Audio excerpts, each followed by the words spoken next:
at 1 p.m. And it's a conversation with Rick Lowe and Emily Chow Bluck and Alethea Shin. Check it out. Anyone else have any announcements they'd like to share? Yes, I'll be performing in December, the 18th, 19th, and 20th. I'm doing a Josephine Baker piece. It's called The Original Diva. My name is Canada Brown, and it's at 4821 Germantown Avenue. It's for the Fresh Visions Youth Theater, which is a local Germantown theater that's been struggling for a number of years, but we have overcome, so to speak. So I invite you all out on December 17th, 18th, and 19th in Lower Germantown, 4821 Germantown Avenue. 4824. 21. 4821. Germantown Avenue. Thank you. Okay, anyone else want to take another one or two announcements? Come on, you all are like cultural producers. Don't you do things in the world? Yeah. Also on December 19th, we're doing a fundraiser for Little Berlin, which is a collective in Kensington, 2430 Coral Street. It's $5. It's probably at night. It's night, 8 p.m. So you could go to Asian Arts Initiative and then go there. And then go there. Look us up, littleberlin.org. You can still do the art dash. This year we're doing a members show instead of the art dash.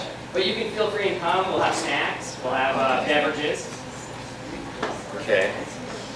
I believe there's an exhibit opening at Mural Arts at the Thomas Eakins House. Can we get the details on that, somebody? Okay, I wasn't going to say anything. Thanks a lot. My name is Theodore Harris. I'm one of the founders of the Anti-Graffiti/Mural Arts program, and we're doing a 20-year sort of retrospective of my work there called The Knife Unsheathed. Works from 1995 to 2015. So, hope to see you there. Great. Thank you. December 10th. December 10th opening. Yes, thank you. At the Thomas Eakins House. Okay, we're going to move on then. So thanks everybody. My name is Daniel Tucker. Wait, did someone just shout something? Okay, no. My name is Daniel Tucker. I'm the grad program director in social and studio practices, which is a new department here at Moore. If you want to know more about it, you can talk to me. One of our grad students is running the audio back there, Omenihu Amachi. Thanks for running the AV. You can talk to Omenihu. Our Associate Dean of Graduate Studies is in the back, Michelle Garrigan-Durant. So you can talk to her if you want to learn more about grad programs at Moore. Our deadline is February 1st for applications. So enough about that. The reason that you're here is to hear from Nato Thompson and Minerva Cuevas. This is our ongoing social and studio conversations series.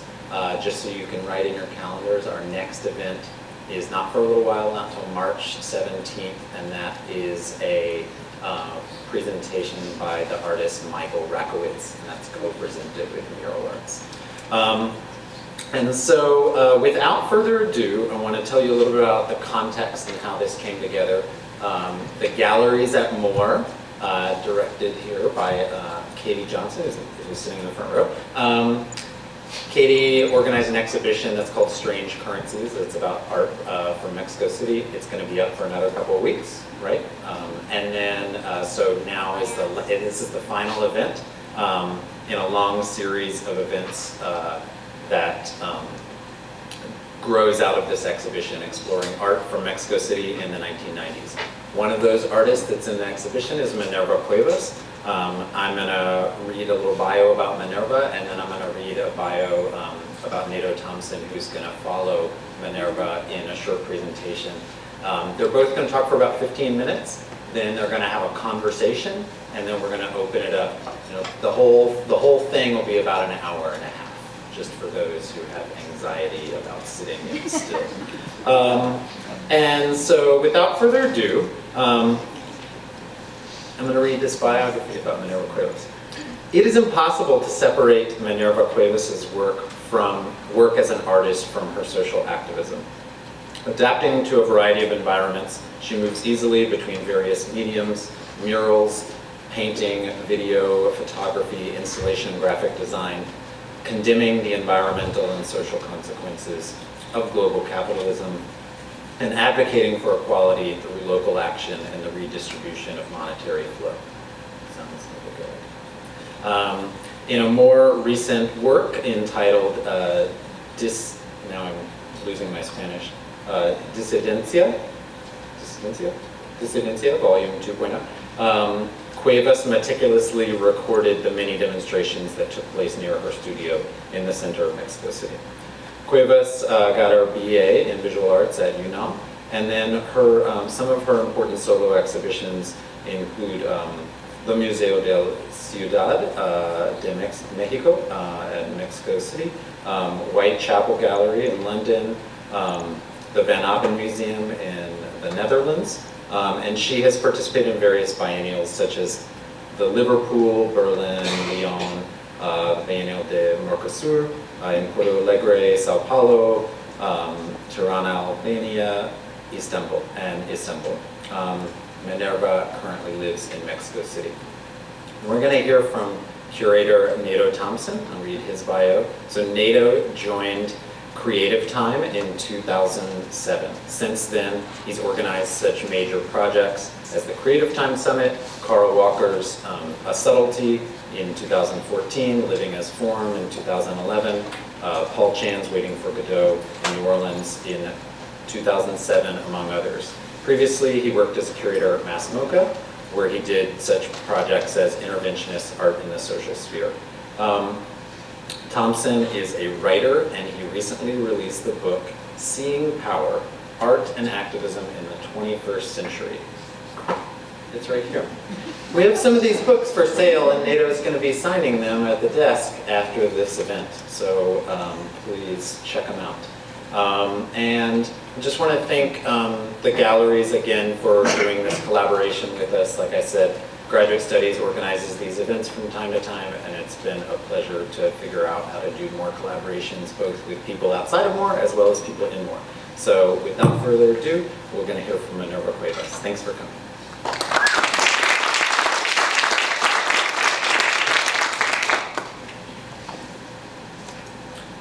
Hey, hello, thank you for being here. Thanks very much for the invitation.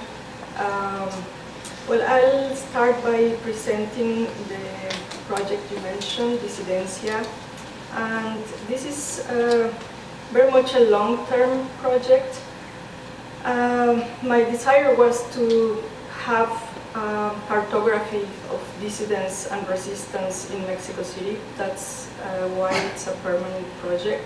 In fact, I consider the whole archive, that is now about 40 hours of recordings, the main artwork, but the public version, it's at the moment 25 minutes. And what I've been doing is filming every sign of dissidence or resistance, but not only in terms of demonstrations, that is the most obvious sign, but also cultural events, the alternative economies, like new currencies and different kind of exchange practices. And while doing this, I realized that what I was doing was very much making public my own visual archive, because I've been constantly attending or being part of all these movements and demonstrations, but I never made that public by itself. So for me, this project is very much also making my own visual archive public. Other things like this one is an example in the architecture itself. It's hard to reach this area. I mean, it's not an area that you can visit easily in Mexico City, but these are some of the permanent signs that for me signify that there is something happening in the city in terms of social action. And of course that has been influencing my work as well. And the other main thing with this kind of designs is that I can trace a lot of the rural elements of the whole country in Mexico City, because well, the whole population of the city was formed by all the immigration from other states in Mexico City, and the usual stories are is that well, people was moving from the different states in the country to Mexico City either to continue studying or working. Mexico is a very centralized city or country, but that means that Mexico City itself became the stage for political action. I mean, it doesn't matter so much if you demonstrate somewhere else, it has to be in Mexico City, so it has an impact on the news or on public opinion. So for me, that's a very important project, because, as I said, it's not only my own personal archive, but also somehow more general sign of how also resistance is happening in the city, and there is this parallel universe of people that is interested in a different kind of city and life. This is another example of how I work with graphics. I designed this to distribute for free, especially when there is a lot of people in the center of the city, and of course it's connected to references to nationalism and also kind of fun complaint about the state of things in the country. But at the same time, I've been distributing it during September, which is when we commemorate the independence of Mexico. So it has been a little bit kind of strong statement during these days of nationalism and being proud to be Mexican. So this is how the Zócalo looks like. And before, it used to be much more open to social demonstrations. There used to be sit-ins that lasted for weeks, and at the moment there is so much commercial activity, like official commercial activity, like fairs. It could be a book fair, but anyway, it uses the whole space, so it became very difficult to have political demonstrations there. So it used to be much more open, and that's changing in the city. But that's the kind of city I react to, you know? And this is also very close to the area where my studio is. You have this kind of alternative economies, and this is somehow a tolerated alternative economy because it's kind of permanent. These kind of markets are there all the time. Some of these stalls have permanent structures. That means that there is a new architecture around these kind of markets. No? They have fixed poles, and they have also more beautiful tiles. No? They get rid of the pavement and put their own style of decoration. So this is there, and I think it's a big example of how this kind of economy signifies also a kind of resistance from the whole area. This is a neighborhood that is known for being very tough. It was known for being the area where you could find stolen goods, but at the moment is very much full of imports from China and Korea. But I think the important thing is that it's permanent, it's there all the time. They take, I calculate like 1 square kilometer, so it's huge. And for that area, I designed this poster. It says, "Against the forbidden, the streets of the possible." And well, it uses the usual colors you find on the stalls, and the name of the area is Tepito. Is also known for being an area that has resisted many attempts of eviction. It was affected by the earthquake in '85, so most of the life that was connected to the community and the way they used to live or also have their own kind of laws in the neighborhood. It's probably one of the areas where they wouldn't call the police if something happens, but they have meetings and they decide what to do if there is something going on in that area.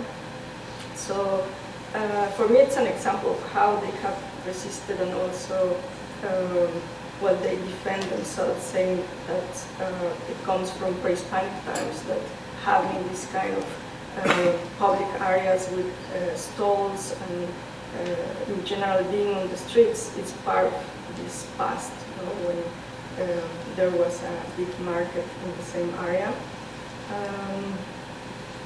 This is how it looks a little bit to the north of the city. You see the Tlatelolco tower blocks on the left-hand side, and that's also an area known for being very affected by the earthquake in '85.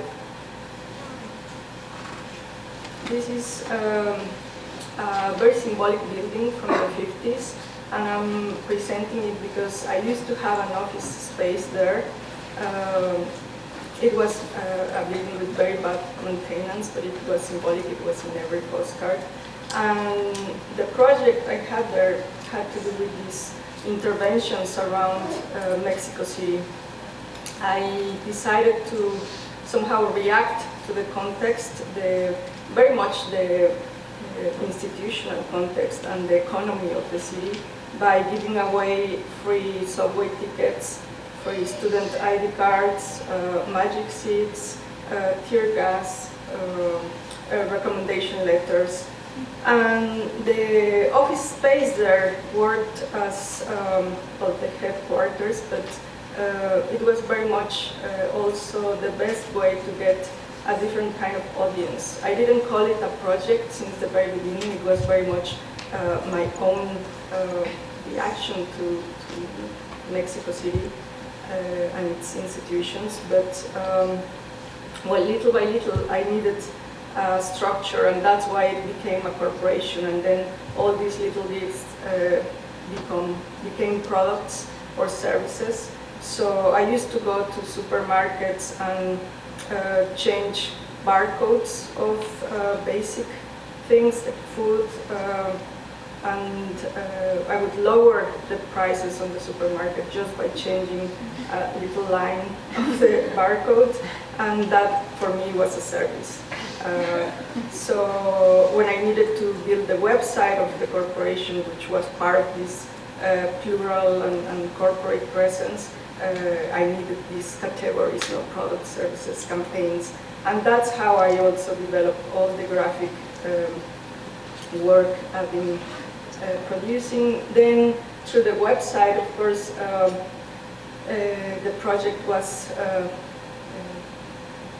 international very much. People started asking for the student ID cards and the magic seats that were two of the most successful products. And well, the project itself started in '97, and until now I keep giving me these student ID cards because people is emailing me. Probably it's the third generation of someone having the student ID card, but that's also how some museums and cultural spaces have worked as branches of the project, because every time it's exhibited, it has to be active. It's never shown as documentation. So my very old basic website from the 90s, it just lists the products and how you can order them for free. So this is how the barcodes look like, and on the right-hand side, it's just a collection of different ones that you could use in this very specific Mexican supermarket. It says which product, and it also became a very successful thing. When I launched the safety pills, it was in New York, because I was responding to this campaign in the subway that I thought it was very misleading. It basically was saying that you should be afraid while traveling there because they couldn't provide the safety for you. So these were caffeine pills, and I think this is an example of how with my work I reacted to different other contexts, not only the context of Mexico, but it's more like taking this strategy to other different social situations, because I think those are very much shared around the world. Acting the subway platforms, at some moment the project grew, and I was producing also a free radio station. That's the student ID card that you can also get here. That's the first time it was presented in a museum context, and as I say, it was active. That time I borrowed the furniture from a bank, the Banco Bilbao Vizcaya, that after a week they decided to take the mascot, because they also lent this pig dressed as Robin Hood, that is the original mascot. I didn't change anything, but they decided to have it like this, and then it became a big scandal about corporate censorship, because they decided to take the pig. This is an example of how some murals or paintings or playing with institutional logos worked. That's the National Lottery, and it combines the image of the lottery with how many people live in poverty in Mexico City. This one addresses how the National Institute for Statistics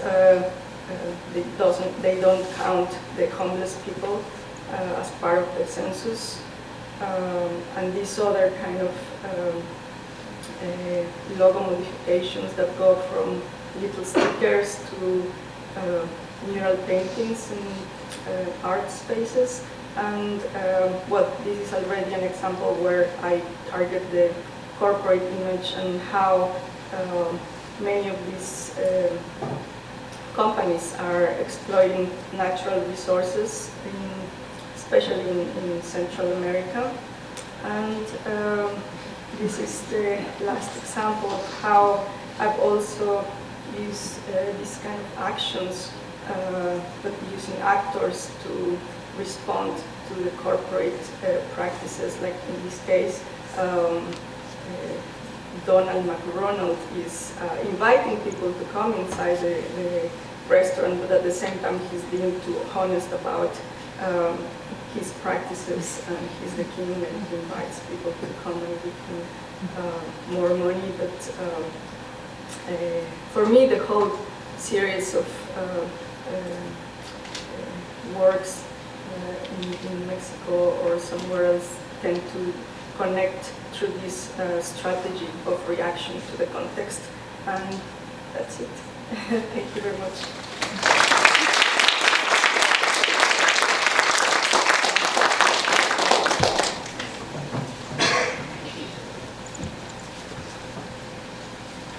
All right, thanks. Thanks, Minerva. That was awesome. Donald McDonald. Hi. All right, so I don't have any pictures. I'll tell you why. Because I'm just going to get sidetracked if I look at something. So I'm just going to talk to you. Is that okay? I'm going to talk. So I got a book. There's going to be a lot of gelling with what Minerva presented. So this book is called Seeing Power, Art and Activism in the 21st Century. It was originally titled Seeing Power, Cultural Production in the 21st century. Cultural production and activism in the 20th century. But the editors thought that that was a bit, not as snappy. So fine. But it is important in so much as one of the basic premises of the book that I think is germane to what Minerva presented, but also certainly germane to the work I do as a curator, or I like to call myself an administrator, because I think it's a nice bureaucratic term, is that we live in an age where most people think about art as though we're still in the beginning of the 20th century. They think of it as like Cabaret Voltaire. They think of it as images in this sphere that are special, and that it is this kind of distinct sphere of thinking and pontificating about the world, removed from the other things in life. But in fact, the avant-garde, I would say, was extraordinarily successful. And most of the things that we think of as art have been not only absorbed into the larger strata of power, but in fact built upon and advanced so massively that we still think there's this thing of art separate from life. But art and life are not only like some glorious united thing, but in a very confusing way, very skilled at manipulating the reality around us. We all kind of know it. I mean, it's a TV, radio, cinema, internet.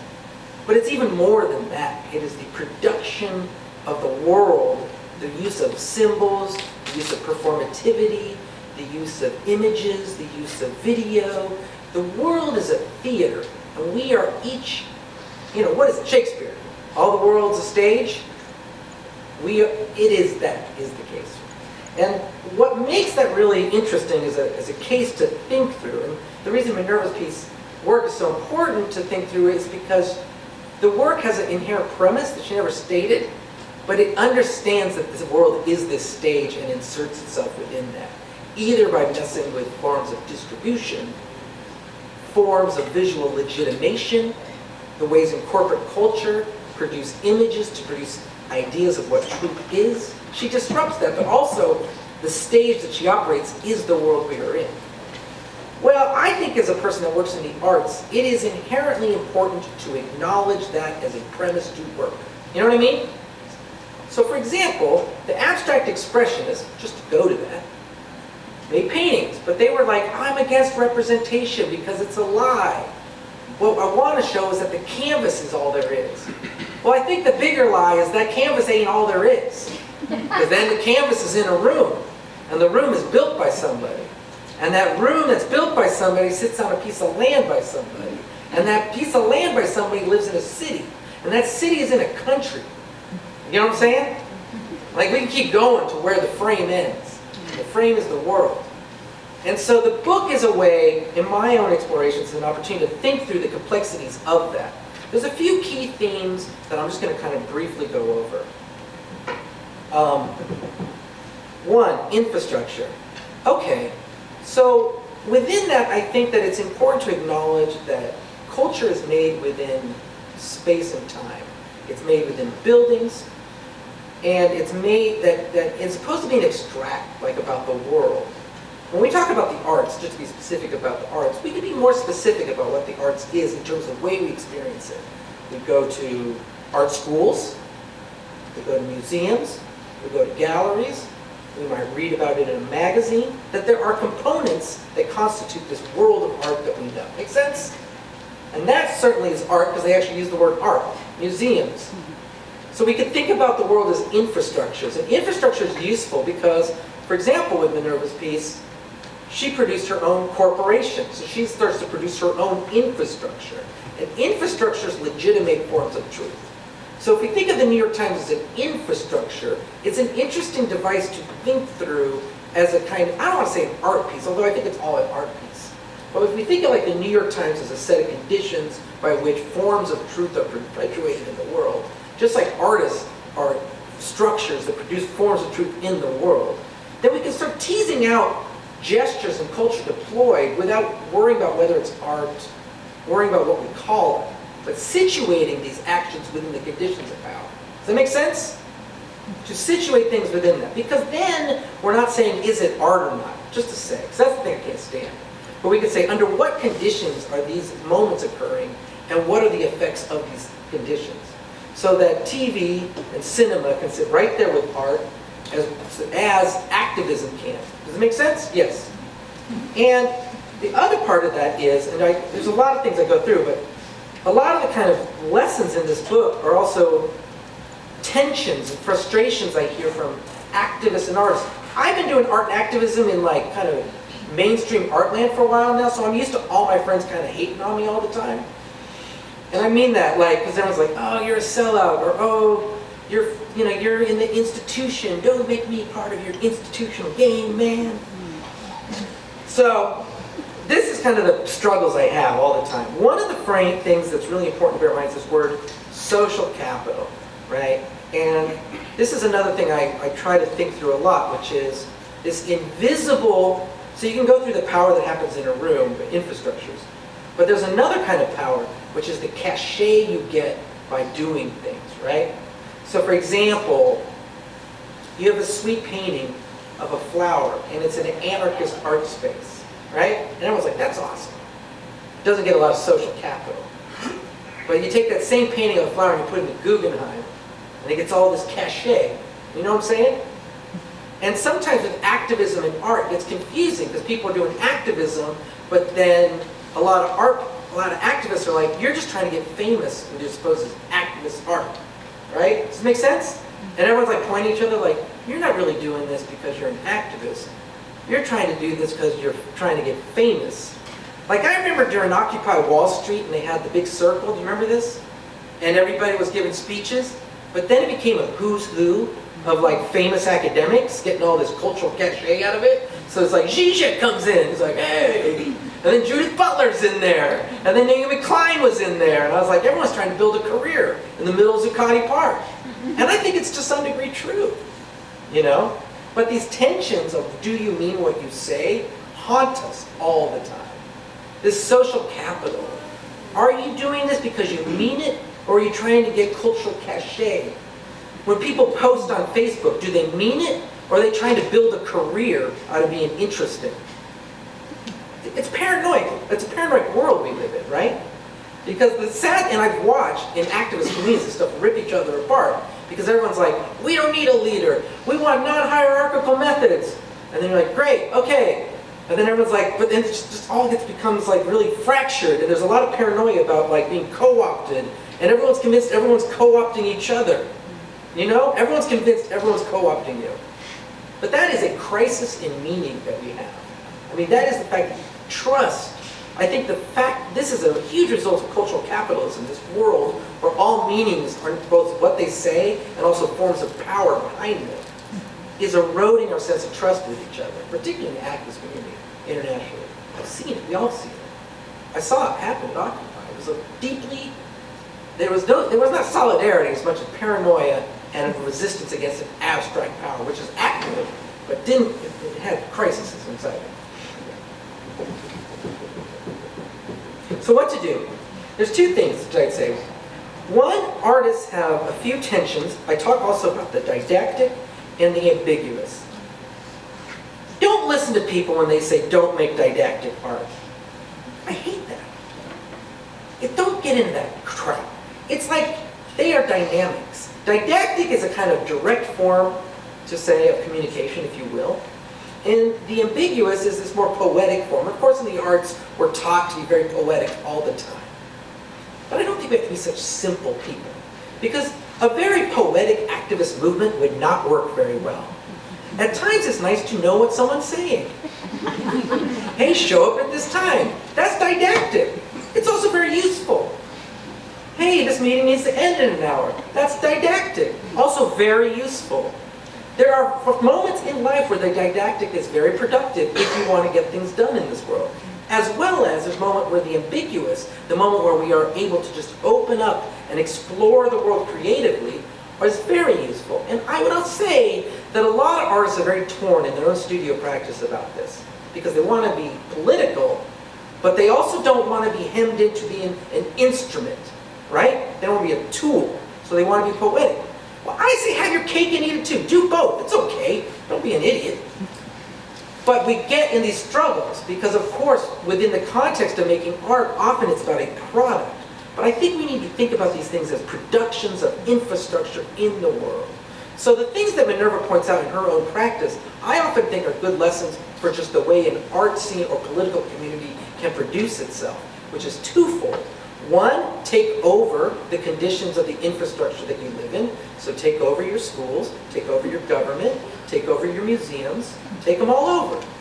Second, build your own too. If you can't take them over, also build your own. So Little Berlin, don't wait to get in a gallery door, make your own gallery.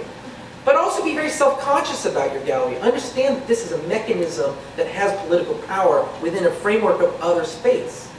Be aware of the power of, race. Be aware of race and gentrification and all these things. Be very aware of what you're doing, but don't let it kill you, right? You know what I'm saying? But this form of working, that is to say, these spaces that you can make, whether it's a gallery, whether it's a cultural space, can be an artistic practice, but it can also just be a political life practice. And I think that it's important, and increasingly I find a lot of artists doing this. Certainly there's artists that, you mentioned Rick Lowe that's coming to speak recently, but it's no accident his work is getting a lot of attention because, of course, this is an artist that worked in the 3rd Ward in Houston with a real estate project, basically, called Project Row Houses, over 16 years, doing a kind of grassroots, ground-up community activism art space. But why is that important? To go to infrastructures, basically Rick Lowe is developing infrastructure. That's a kind of aesthetic move to get over these flighty signs that make no sense, right? A way to ground, literally ground meaning in the world. That idea of grounding meaning in the world, it's a tall order for some. I think of some artists and they're like, I understand. In order to make a meaningful art project, it has to be around for 16 years? No. Especially if it's a bad idea, definitely not. You don't want your graduate thesis project to be a 16-year project. It was okay. That's a joke. But so I think it's important to think about this kind of infrastructure. There's a lot of artists who are dealing with the mechanisms of distribution, the mechanisms of by whom they're speaking to, the mechanisms of the political economies that are operating behind the practice are all part of the aesthetic practice. That aesthetics, finance, real estate, urbanism, sociology, questions of audience are all part and parcel of the project that you are endeavoring on. Okay? Now that's a tall order for Philly, tall order anywhere. But we have, I think the real opportunities with this is that unlike abstract complaints about politics, we're going to talk about the 90s a little bit. I was deeply influenced by lifestyle anarchism in the Bay Area in the 90s. And there was 2 forms of politics I was interested in.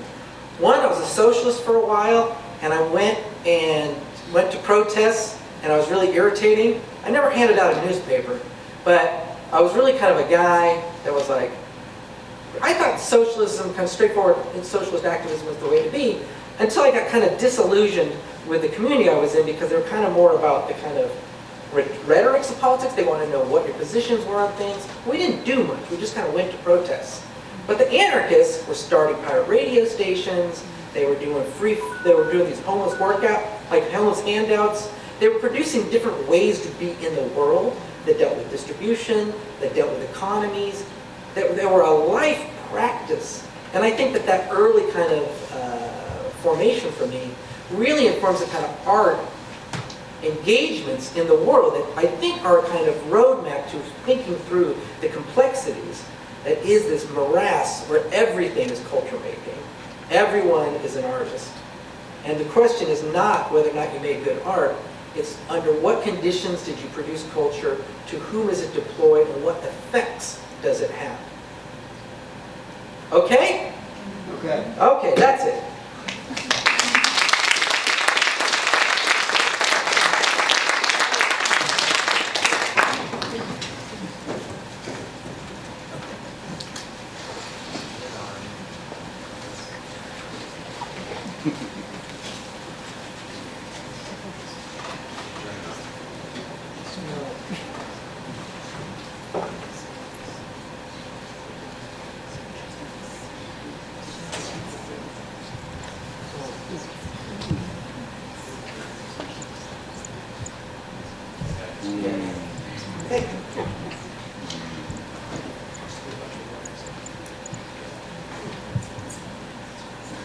So I think you two are just gonna chat with each other for a while, but since NATO was sort of starting to nod towards some of the topics that we had discussed you all may be getting into, I'm just gonna reiterate a few of them that you can work with. So one of them was talking about the 90s and some of the scenes that you all came out of that kind of influenced your work. Certainly that's something that's also related to the exhibition in the galleries. And then the other one is that you're both exploring different kinds of capital. So how does sort of capital exist in the world? And what kind of images and experiences does that produce? So there's more to say about all that, but I'm not going to interview you right now. Just want to throw it back to you, and you all chat for a little while, and then we'll do some questions from the audience. Thanks. So I was thinking maybe to start with, is this on? Should be. No. I mean, it is on. It should be. It is? Yeah. Hello? Hello? It is? No. Okay. No, the acoustics are just really good in here. I mean, you can hear. It's turned on. Is it on? And I was like, no. But you can hear me, so it's kind of. Yeah. It is on. Oh, many. It is on? It is turned on, but it may not be on up back here. But please talk. Please talk. Please go ahead, you all. It's like a Verizon wireless commercial. So I was thinking with your work, just initially, because you said a lot of this was inspired more out of the kind of activist scene than the art scene at the time, right? I think the context itself, because what lately I've been wondering if it's activism to refer to all these social practices, because it seems that it's very much working as a brand for just caring. Yeah. And especially in the art field, might not be so useful because if you're a doctor and you have this social practice, you are not all the time as an activist. You're Right. just a doctor caring for a specific community. So, I guess also in my case, the influence came from my childhood. My father is a primary school teacher, and since always he has been involved in relating to social issues connected to either education, but also to his hometown, because he is an example of all these people that went, in this case, from Oaxaca, the south, to Mexico City, to continue studying. So for me, the social work that has been important in the context of Mexico comes from these older generations. It's not this the image you have of the news of riots and it comes from these other situations that are very much rooted on the rural scene. Well, we have the case of the 43 students that disappeared. That, in fact, everybody is sure that they were killed. Yeah. But that's a recent example, but that has been happening in the 70s. It was very much the case of a lot of social movements, now that they have these people disappearing. But there was certainly a time, because I know it's what is that magazine? Adbusters. This is before Adbusters. But there was a time, because Adbusters is an interesting phenomenon, right? Because there was a time before that came out where there was this kind of prankster interventionist thing that was happening in activist communities.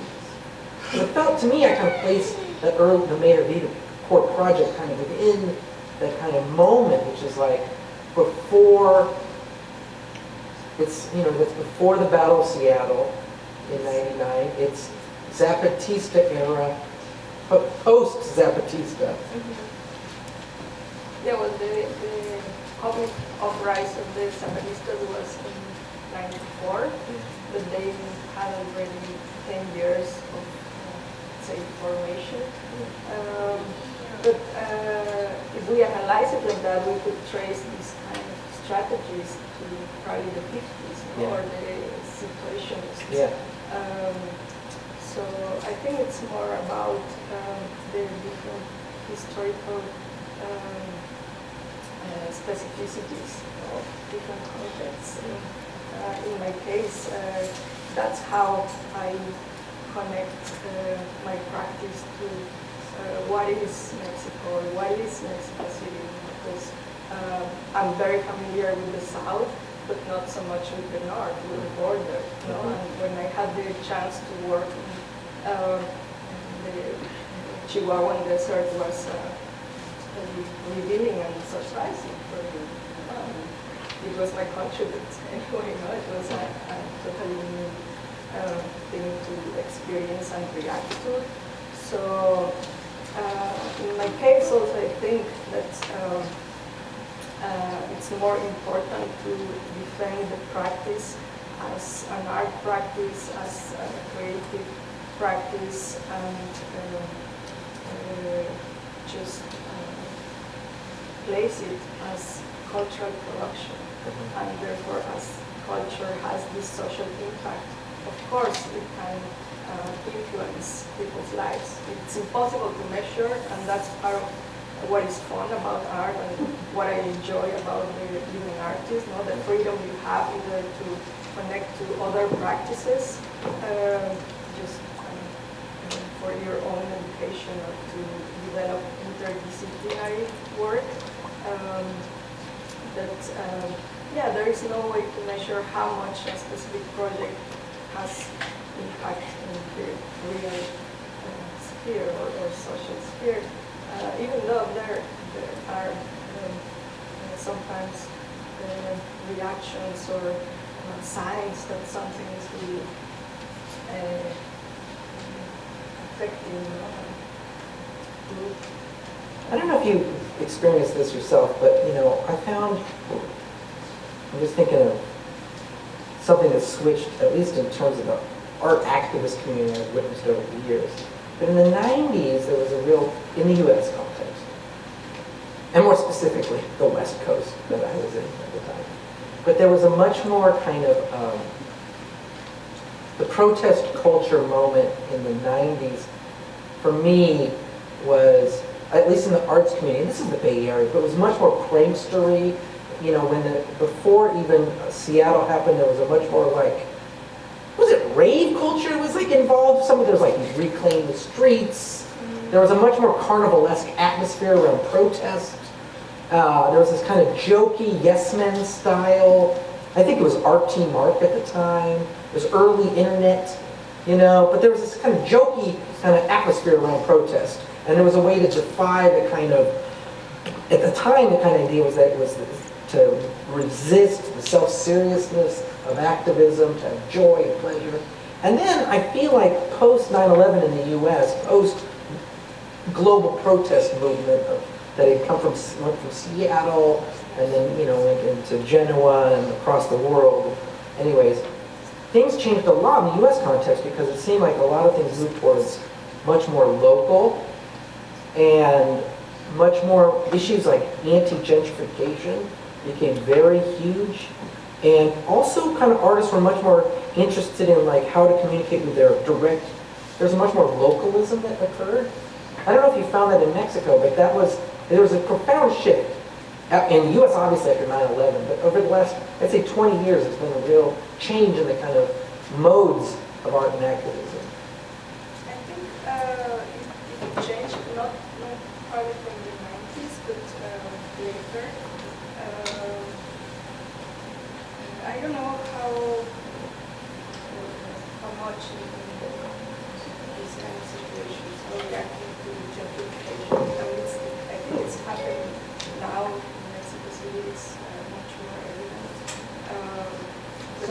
can't hear it. Sorry. Get another microphone. I'll try.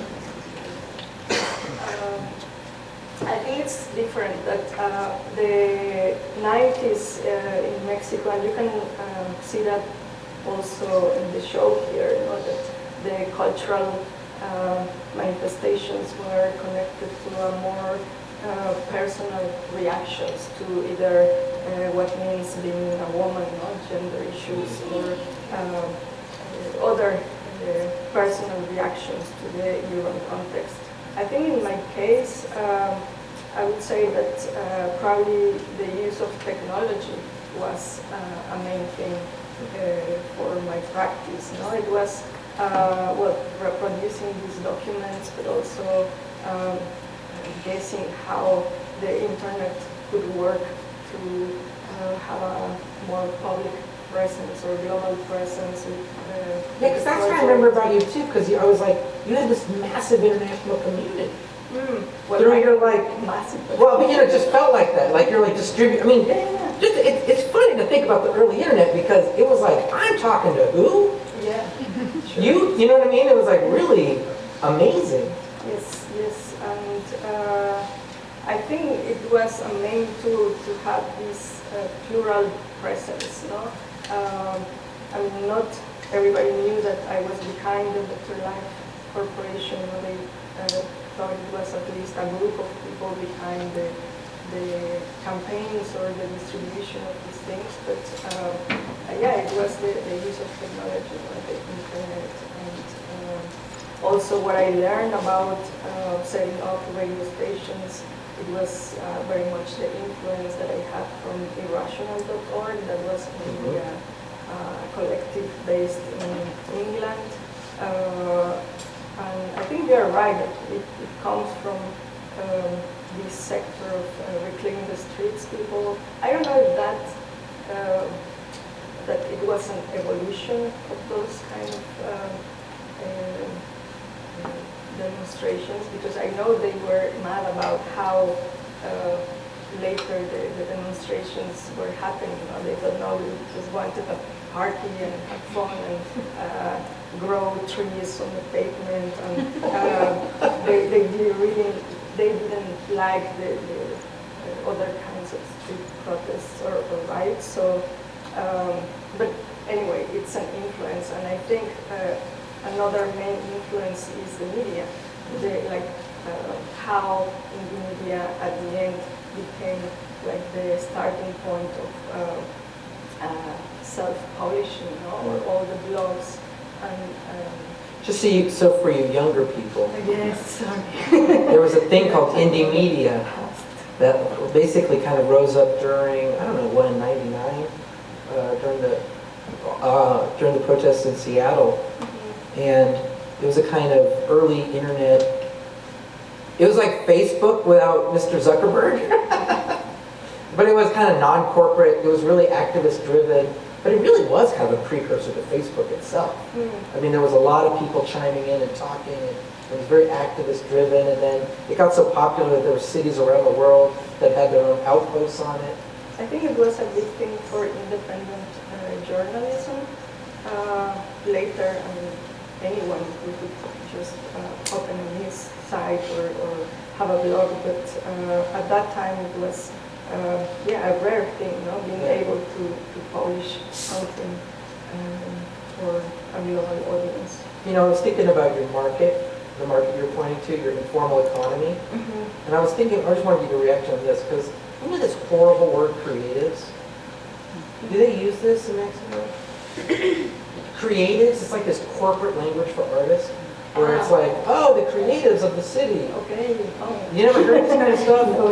And yeah, so they and so they use this kind of formal economy Like creative industries. So they could be, yeah, they look at that, they probably look, yeah, it's like creative industries. So they probably look at that market and they'd be like, look at this startup, you know, for like creative, you know what I'm saying? There's this kind of corporate, and what I mean to say is, there's a kind of corporatization of these kind of anarchist ethos that are out there. Well, in this case, the important thing is that there is so much people that depends of this kind of economy, that's why it's tolerated. No, it's not that they are there 5 minutes and then they have to move. No, they are there every day, and well, of course, the city government knows that they cannot move them somewhere else because there is no alternative in terms of the economy. No? Thousands of families living out of trading in these markets. So that also means the political power, no? Because you cannot make them mad. So They actually have power. they have, Because they can't. have these votes, of course. Yeah. That's fine. Okay, did you want us to take questions, Daniel? I see it. Yeah, it's all good. Let's keep us on track. So, I've got a mic. Just start with the mic so everyone can hear you. Hello. Does anyone have any questions for these two? One back here. Okay. I'll just pass it around, see how many we can get.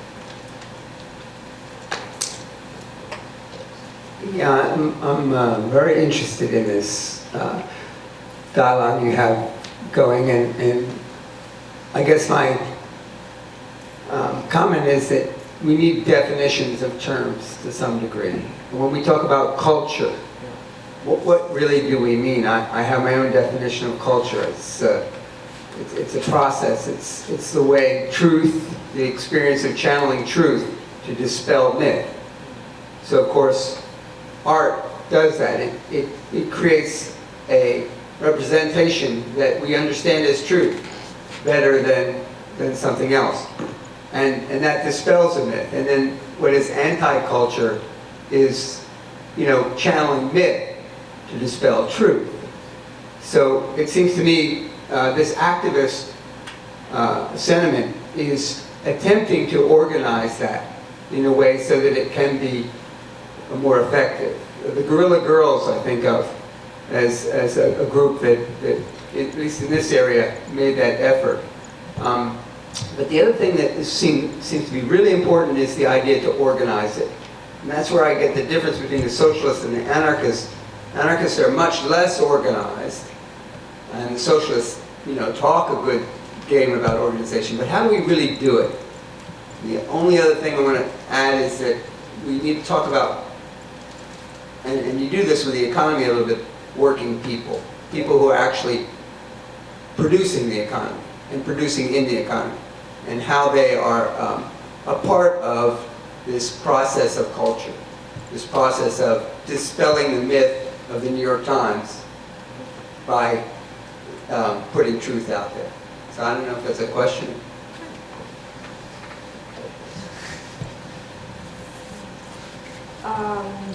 Well, I don't know what to answer to that.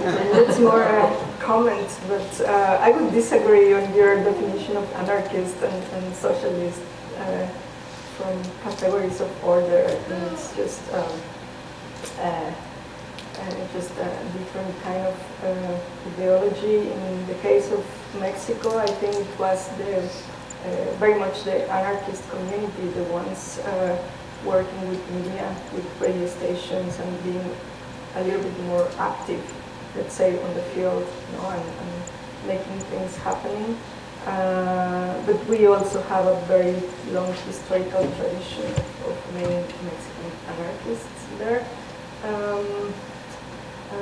And I think the definitions either of art, culture, or activism are useful precisely in these cases, not to talk about how we are producing or being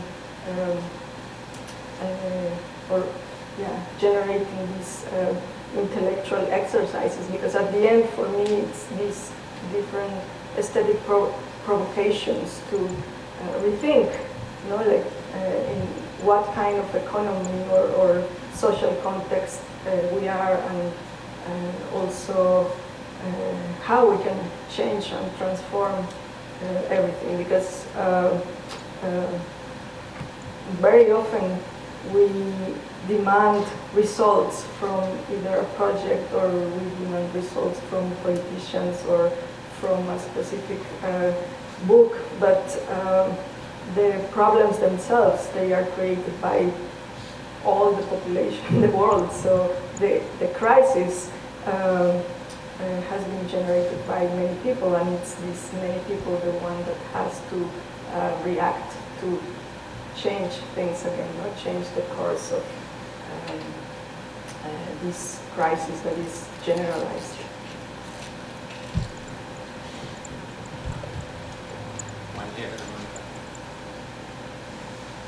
Hey, thank you guys.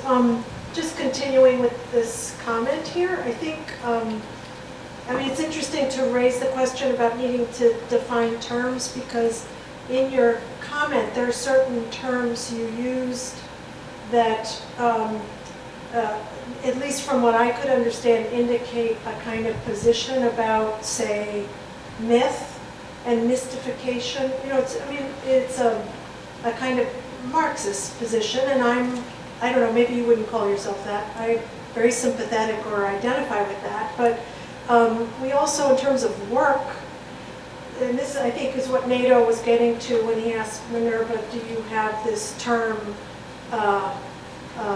creative class, or whichever, Creatives. some very creatives.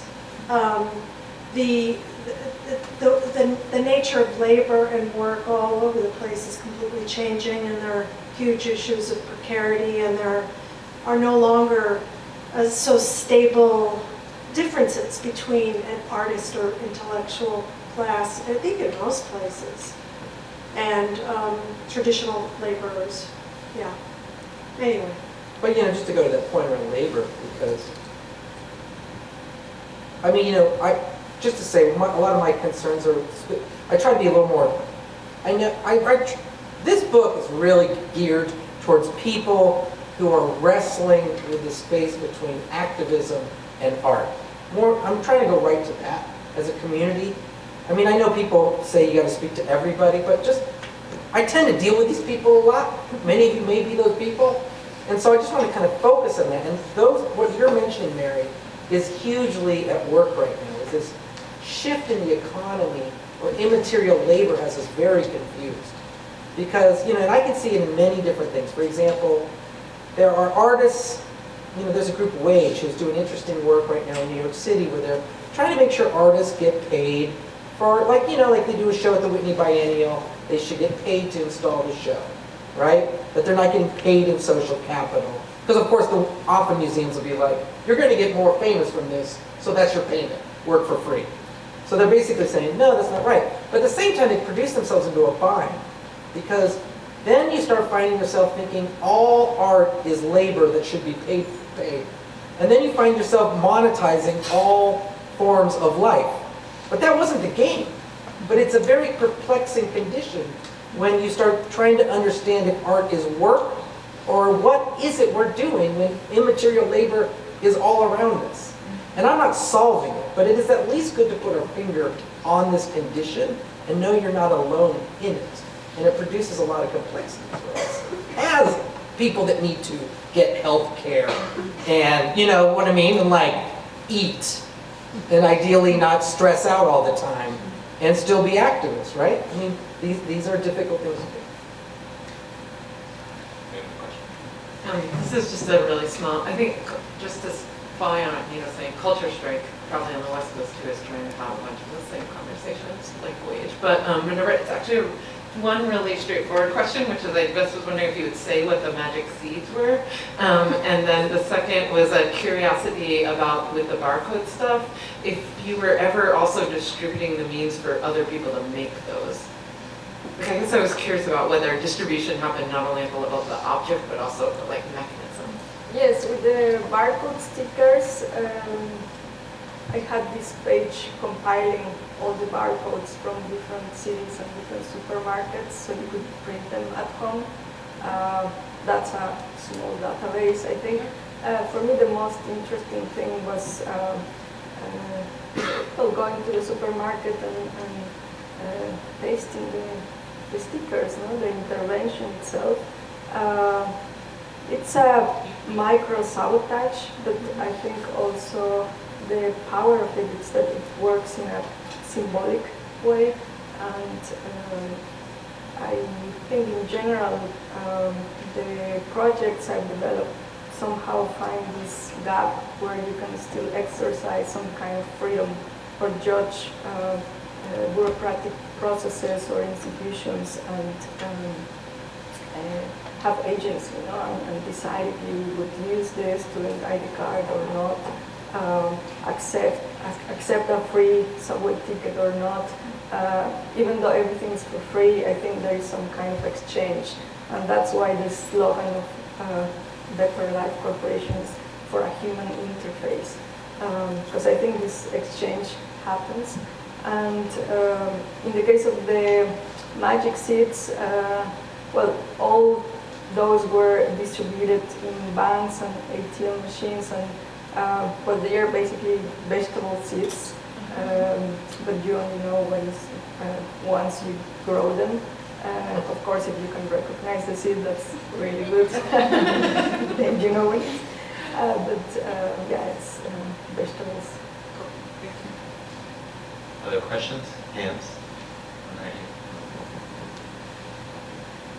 Well, firstly, I just wrote a mass email to my students the other day and thanked them for being empathetic creatives. So now I hate myself. My question is about evaluation. I've been thinking a lot about the sort of things that I should be asking myself in terms of accountability with my own project, because as I sort of navigate the path of socially engaged work, I find myself constantly having to fund my project, and I feel like sometimes trying to fund yourself is not necessarily against your principles, but I find that I have to kind of have two different ways of speaking. And so I'm wondering if you have questions that you ask yourself in terms of accountability and evaluation. Well, in my case,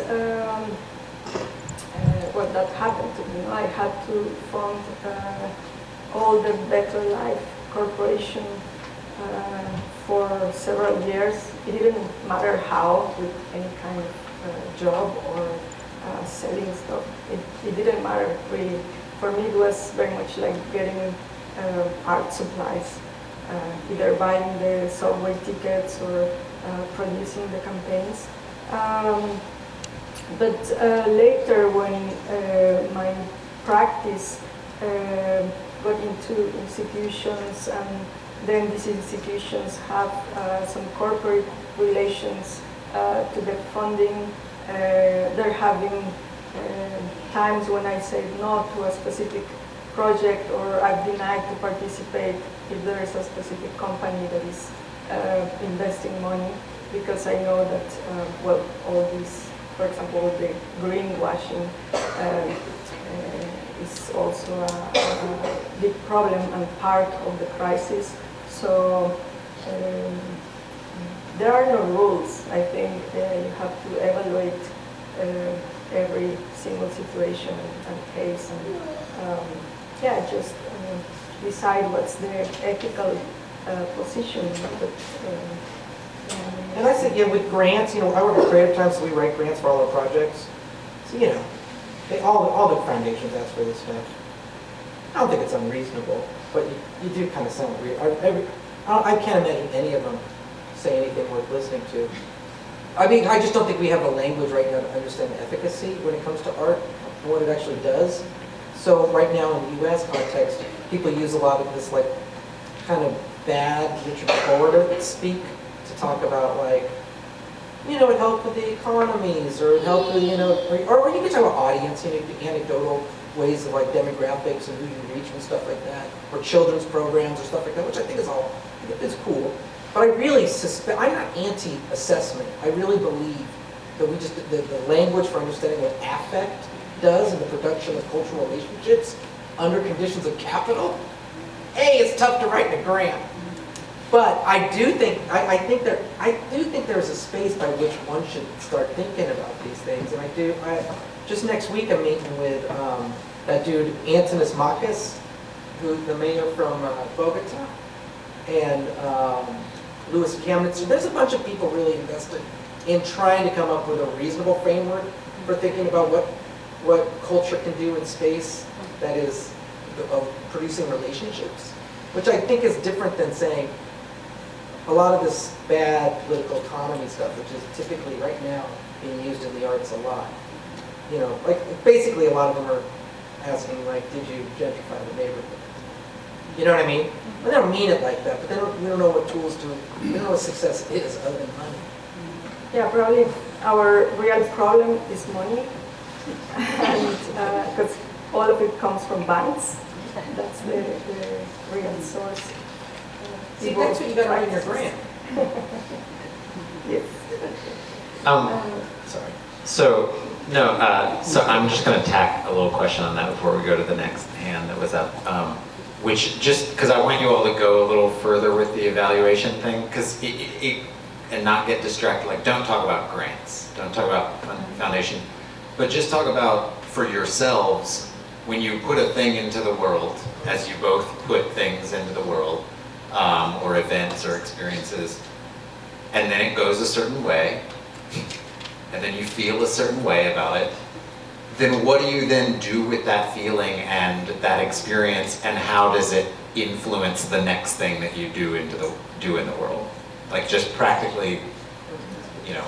Well, in my case, when I do the poster distribution, it's kind of anonymous. It doesn't have my name, but once I see it as part of a newspaper, or that crowd in a demonstration is holding the poster as a political sign or their own statement, that's the best that can happen with the word. You know? That's one of the little signs to know that it has an impact.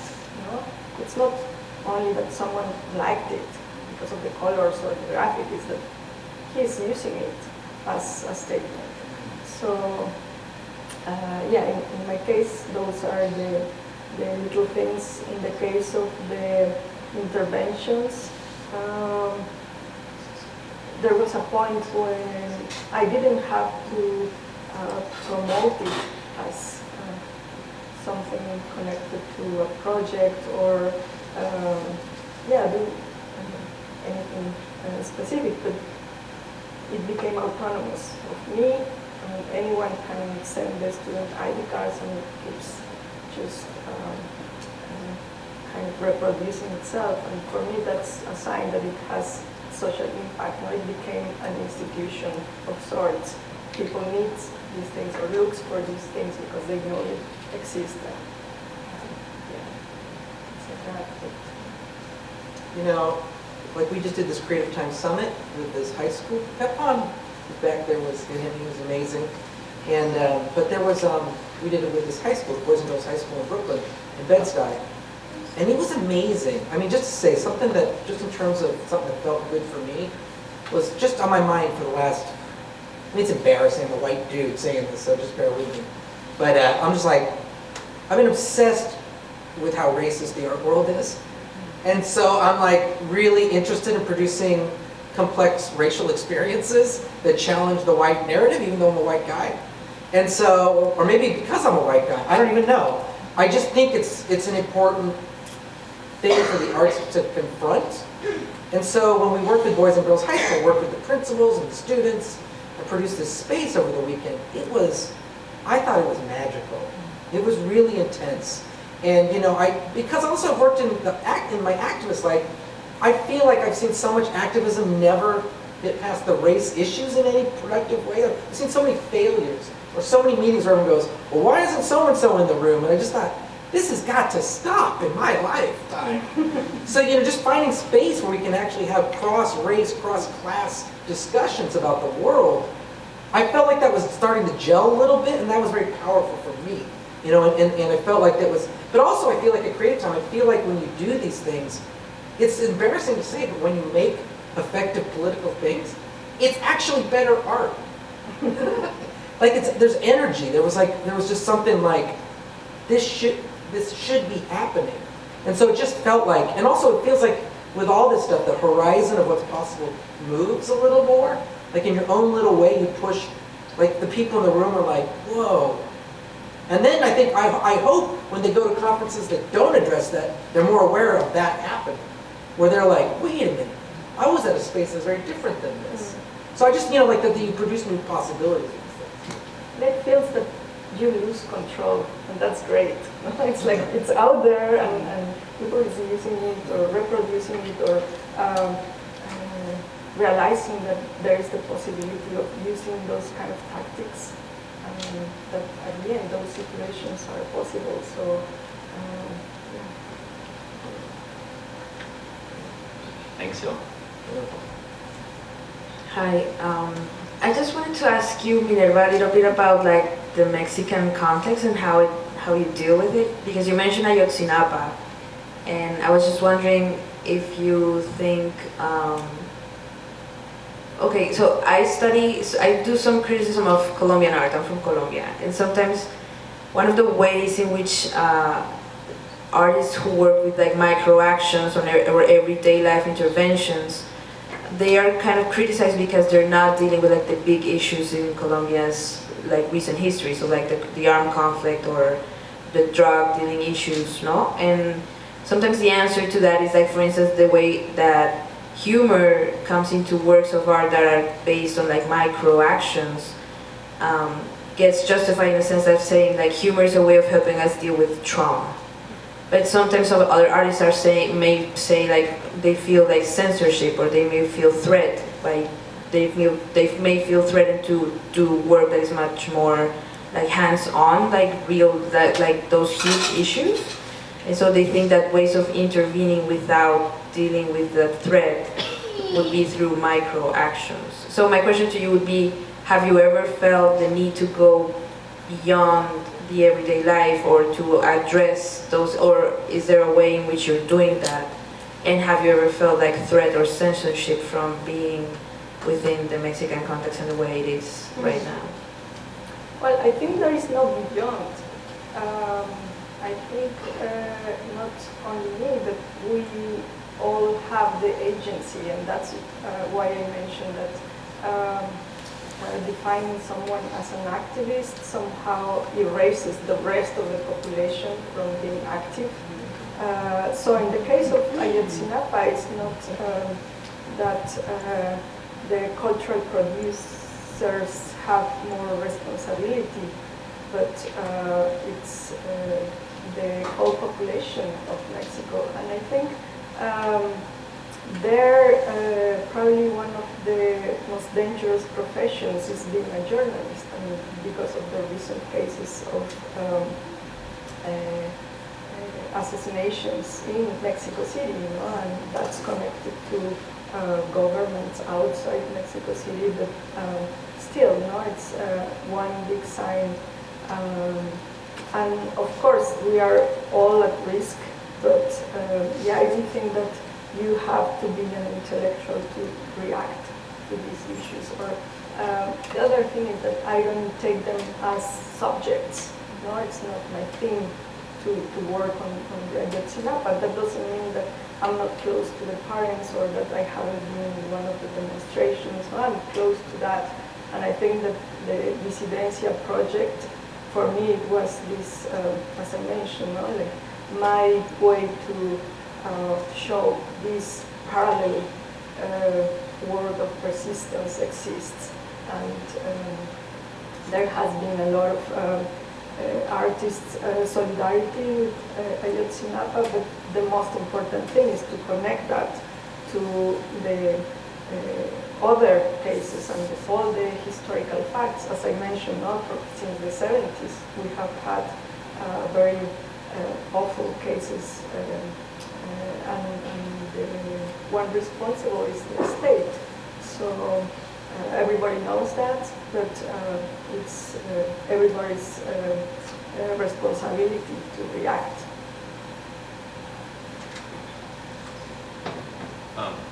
So maybe we have time to collect like one or two more questions and have them do a final comment. So if there's more than one, we can like take them together.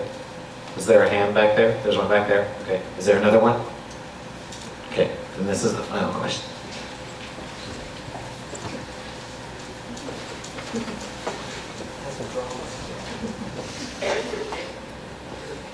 Hey. So my question would be, what is the utility of art that is like not participatory, not a public intervention, and not sort of like a project, like a Yaster Gates or like Rick Lowe type thing? So like, if you have the kind of art that is, I'm thinking right now of like MoMA's like Scenes for a New Heritage Show, so it's like politically engaged, and speaks to our current moment, and it's also great and very moving, but it's also in this rarefied like sort of white cube space. It may not be engaging certain audiences that whose opinions or lives or sort of experiences are reflected in the work. So I'm thinking of that sort of art, and I'm just thinking of like what kind of value or utility does it have? Like what does it mean to sort of, what is the value of that work to movements or in general?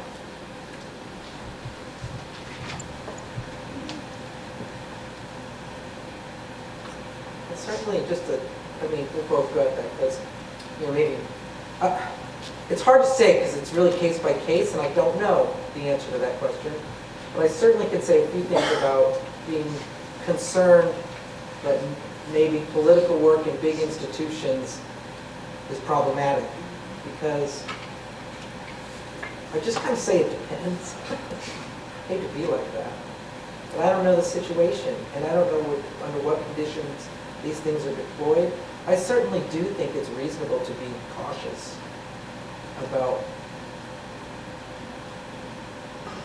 I guess there is, it's funny, I'm a little torn, because I do think there is value in images that are political. I do think that. I do think my gut tells me I'm a little suspicious sometimes, because there is a certain kind of commerce that comes out of a certain kind of political activism art that really, the artist doesn't really do all that much in the world, and the art just kind of sifts through power, and it doesn't hit the ground anywhere. And there's a lot of that. That's why it's a little frustrating. But I try not, you know, I guess to say, there's also work that circulates through power, but also does stuff on the ground and moves in a variety of ways. And also maybe the artist's life is involved in other things. So it's, I don't mean to be so varied, but it is a very kind of relationship. Because at the end of the day, too, I'd say to artists, I mean, I know this, I don't begrudge people from wanting to have shows in museums. You know what I mean? And it's not just rarefied. If you look at, I mean, just to say, MoMA, that audience is humongous. They would make no money if it was rarefied. I mean, they got mega audiences. This is just like huge, huge amounts of people. So it is a massive space, you know what I mean, of circulation of bodies learning about the world. And I would love to have them see some politically resistant stuff. It is a pedagogical environment to some degree. So I don't want to, you know, I'm not in this idea that these big institutions co-opt stuff per se. But I do, in my heart of hearts, the kind of art I tend to like tends to embody a kind of spirit that is aware. I think at this point in our lives, we need some reflexivity about that we are operating in those spaces. You know what I mean? And so just to say, on a kind of, on a weird level, there's a lot of, New York's really weird right now because there's a lot of, you can make a lot of money talking about political stuff and not give a shit. You know? But that's not new to now. That's an old phenomenon. But I don't want to go down the road of being some hater who's always pointing stuff out. I try to focus on the stuff out.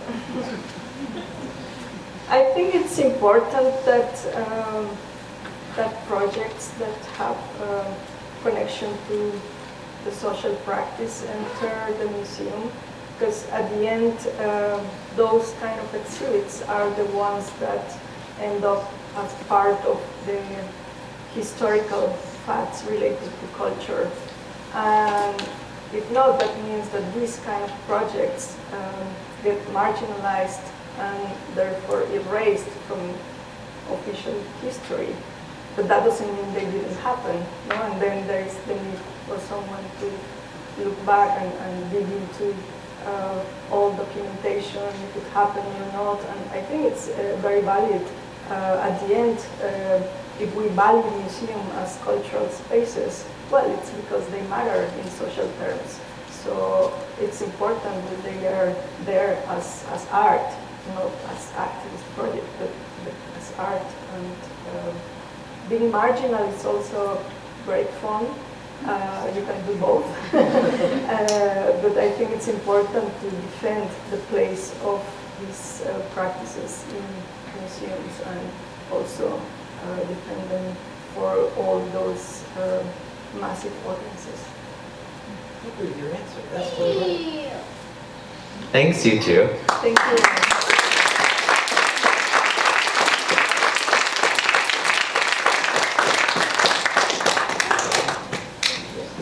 Okay.